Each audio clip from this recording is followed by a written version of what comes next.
As you enter the next cavern, the air suddenly grows cold. It is dark here, except for the dim light coming from 3 other passages, here, here, and here. The smell of rot fills the air, of death. And as you continue to move in, you start to hear whispers in your mind.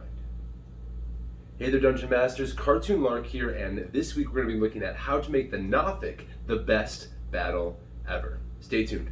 A few simple recommendations to make the battle with the Nothic the best battle ever is, first off, recognize that his AC is 15, his stealth is at +5, so I would just call it a 15 check, and his hit points, we're going to max him out at 66. This is going to make him a little bit hardier and a little bit more difficult to just really pin down and finish off.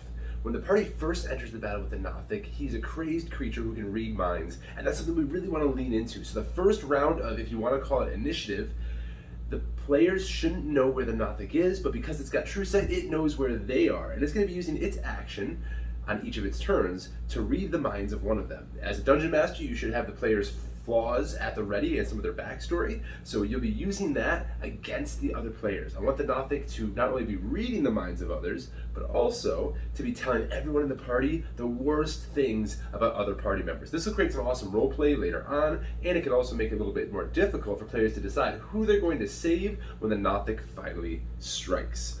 As the players continue moving forward, I would have them use their actions to make a perception check to see if they can find this thing. Stealth of 15, anyone who can get a perception of higher than a 15 will spot the Nothic. Now, he could be hiding in a corner, he could be in the crevice, he could be up on a wall hanging on. Whatever the case, whoever does spot him, the Nothic's next attack will be against them. This is where he gets to use his main attack, the Rotting Gaze. Now, it's 3d6 damage, which is pretty nasty, and hopefully whoever the person is that found him has had a few dark secrets revealed already.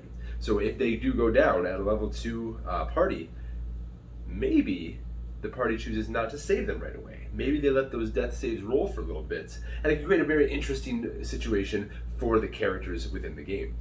Now, once the Nothic hits 1 Rotting Gaze, I recommend it use its action after that to move and hide. Move and hide. Again, in this dark area, it should be pretty good to hide, and all the people's perception checks should have disadvantage to find him. Now, as they're looking for him, if they do find him, as they move about the cavern, if they can be able to corner him, then it should lash out like Gollum. It should jump out and just start ripping and scratching and tearing. It's got multi-attack, and as a level 2 party, this may be the first creature they found with multi-attack.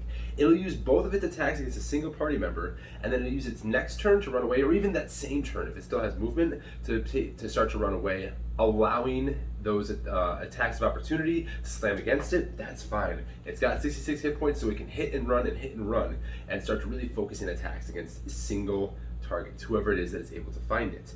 Now, the party is going to have to deal with, if you're playing Lost Mine of Phandelver, a few traps in here as well that can create some interesting dynamic as far as positioning and getting 1 player left alone, which is what the Nothic wants. The more the Nothic can have 1 person alone, the better a chance it has of killing people. But I would save the Rotting Gaze for its last round of combat, when it's finally about to die. So we've got 3 stages. Stage 1, it's just hiding, reading minds, giving secrets, and letting the party run perception checks. Round 2, it's going to use that Rotting Gaze as soon as it's found, and after that, focus on running away with multi-attack. And then the final round of combat that it's probably about to go down, it'll hit 1 more Rotting Gaze, and then it will either try to escape, or it will be defeated by the party. Use this to make the battle with the Nothic interesting, scary, and if you can have it that way for a level 2 party, the best battle ever. Be sure to like and subscribe to help out this channel grow, and I will see you at the next boss battle.